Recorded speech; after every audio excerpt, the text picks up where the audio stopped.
नमस्कार, SPT news में आपका स्वागत है। पेश है 19 अप्रैल शनिवार दोपहर 3:15 बजे राजस्थान की 15 बड़ी खबरें। वक्फ संशोधन कानून को चुनौती देने वाली याचिकाओं पर सुप्रीम कोर्ट ने सुनवाई में दरमियान सरकार ने आश्वासन दिया कि सेंट्रल वक्फ काउंसिलिंग और वक्फ बोर्ड में किसी गैर मुस्लिम की नियुक्ति नहीं की जाएगी। मौजूदा वक्फ संपत्तियों पर किसी तरह की कार्रवाई न करने पर वक्फ संशोधन कानून 2025 के कुछ प्रावधानों पर फिलहाल अमल न करने की बात भी की। अदालत ने सरकार को जवाब देने के लिए 7 दिन का वक्त दिया गया है। अगले आदेश तक वक्फ, जिसमें वक्फ पाई यूजर भी शामिल हैं, में कोई बदलाव नहीं किया जा सकता। न ही संबंधित कलेक्टर इसमें कोई बदलाव करेगा। लोकसभा में नेता प्रतिपक्ष राहुल गांधी के संगठन पर फोकस बढ़ाने की दिशा में राजस्थान कांग्रेस संगठन में भी सर्जरी की तैयारी तेज कर दी गई है। आगामी निकाय पंचायत चुनावों की तैयारी से पहले प्रदेश कांग्रेस का फोकस संगठन को जमीनी स्तर पर मजबूत करने, बड़े नेताओं के आंतरिक मतभेदों को दूर करने और युवा ऊर्जा को पार्टी से जोड़ने पर बना हुआ है। राहुल गांधी के नए फार्मूले के तहत संगठन में जिला, ब्लॉक, बूथ और मंडल स्तर के पदाधिकारियों को निर्णय लेने की शक्तियां दी जाएगी। इससे सत्ता का विकेंद्रीकरण होगा और स्थानीय नेताओं की भूमिका बढ़ेगी। यह मॉडल पूर्व पीएम राजीव गांधी के पंचायती राज को मजबूत करने के दृष्टिकोण से प्रेरित है।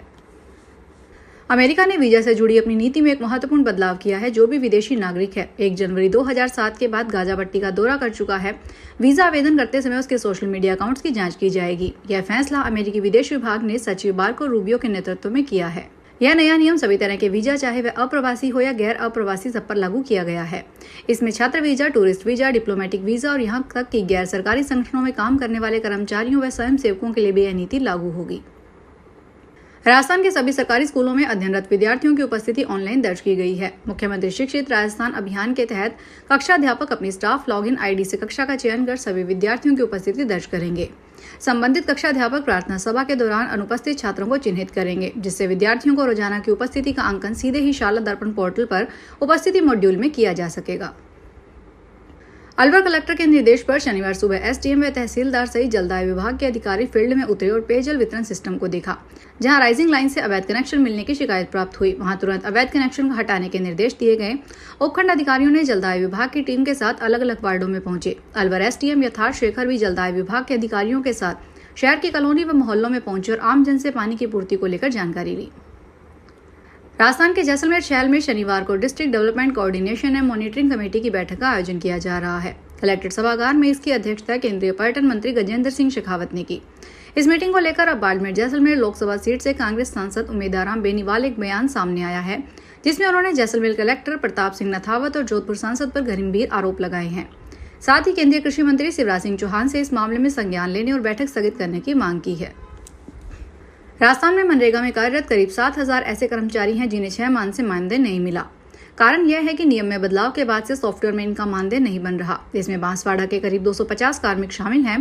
मानदेय नहीं मिलने के बाद कर्मचारियों ने धरना प्रदर्शन के साथ ही अपना ज्ञापन भी दिया है, पर उच्च स्तर के अधिकारियों ने इस ओर कोई ध्यान नहीं दिया। मनरेगा से जुड़े अधिकारियों ने बताया कि यह सॉफ्टवेयर की समस्या है, जो कि दिल्ली से दूर की जाएगी। जयपुर या स्थानीय स्तर को सॉफ्टवेयर में किसी भी प्रकार के बदलाव का अधिकार नहीं है। रांची के नामकुल के खोजाटोली स्थित आर्मी ग्राउंड में शनिवार को ट्रेड पायलट ने हॉक विमान से आसमान में 1 घंटे तक करतब दिखाया। आसमान से फॉग से तिरंगा बनाया। 5 मीटर से भी कम दूरी में मेंटेन करते हुए पायलट आसमान में तिरंगा बनाया। यह आयोजन रविवार को किया जाएगा। वायुसेना के पायलट हॉक विमान डीएनए मनोहर, लूप और क्रॉस समेत कई अन्य तरह के हैरत अंगेज करतब दिखाए। एयर शो के दौरान रांची के लोगों ने आसमान में विमान से तिरंगे को लहराते हुए देखा। कोटा के क्रूनो नेशनल पार्क के बाद अब गांधीनगर वन्यजीव अभ्यारण्य चीतों का नया घर बनेगा। गांधी सागर में 20 अप्रैल को 2 चीतों को छोड़ा जाएगा। चीतों की इस पहली शिफ्टिंग को केंद्रीय वन पर्यावरण मंत्री भूपेंद्र यादव की मौजूदगी में आयोजित समीक्षा बैठक में मुख्यमंत्री डॉक्टर मोहन यादव ने हरी झंडी दे दी है। इससे राजस्थान में मध्य प्रदेश के मध्य चीता कॉरिडोर की योजना को पंख लगेंगे। माना जा रहा है कि गांधी सागर में चीतों की शिफ्टिंग के बाद रावत भाटा के जंगल, मुकुंदरा, शेरगढ़, श्योपुर, रणथंभौर तक दौड़ लगाते दिख सकते हैं। राजस्थान पावर लिफ्टिंग प्रतियोगिता 4 मई को अलवर में होगी। प्रतियोगिता में भाग लेने के लिए धौलपुर के खिलाड़ी अलवर पहुंचे। धौलपुर बिजली निगम के कर्मचारी और राजस्थान के सचिव रूप सिंह यादव के नेतृत्व में यह आयोजन किया जा रहा है। अलवर सचिव राहुल चौधरी और अध्यक्ष गौरव जांगिड़ ने बताया कि प्रतियोगिता A84 सूर्यनगर स्थित रॉयल फिटनेस जिम में होगी। यह जिम जीएसटी कार्यालय के पास आधार सुपर मार्केट के निकट है। प्रतियोगिता में कई प्रतिष्ठित रेफरी शामिल होंगे। इसमें अंतर्राष्ट्रीय पावर लिफ्टिंग गोल्ड मेडलिस्ट और दिल्ली के सचिव ललित कुमार प्रमुख हैं। जैसलमेर में वन विभाग के रेंज इकाई नेहड़ाई परिक्षेत्र के चकचार एमडीसी में आई अनिवार्य वन पट्टी में आग लगाकर पौधों को जलाने वाले को वन विभाग ने गिरफ्तार किया। पकड़े गए युवक भंवरलाल को गिरफ्तार कर रेंज इकाई कार्यालय में नेहड़ाई ले जाया गया। आरोपी के खिलाफ राजस्थान वन अधिनियम 1953 में मामला दर्ज कर 40,000 रुपए का जुर्माना लगाकर दंडित किया गया है।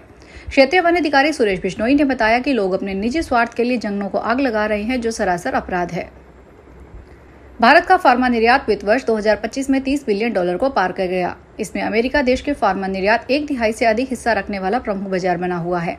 यह देश के लिए एक बड़ी उपलब्धि है। आधिकारिक व्यापार आंकड़ों के अनुसार वित्त वर्ष 2025 में फार्मा निर्यात $30,467 मिलियन तक पहुंच गया, जो वित्त वर्ष 2024 के $27,851 मिलियन से 9% अधिक है।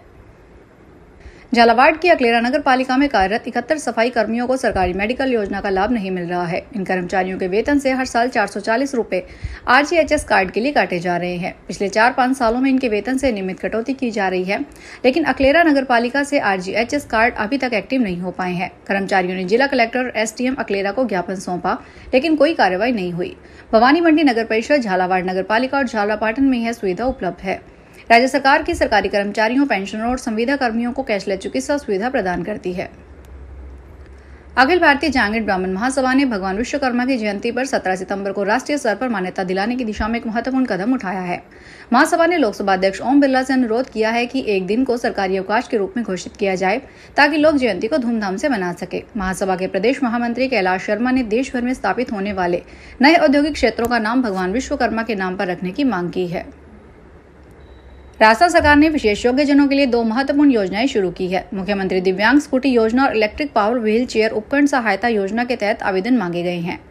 12 के समाज कल्याण अधिकारी शुभम नागर के अनुसार स्कूटी योजना के लिए SSO पोर्टल पर 15 मई 2025 तक ऑनलाइन आवेदन किए जा सकते हैं।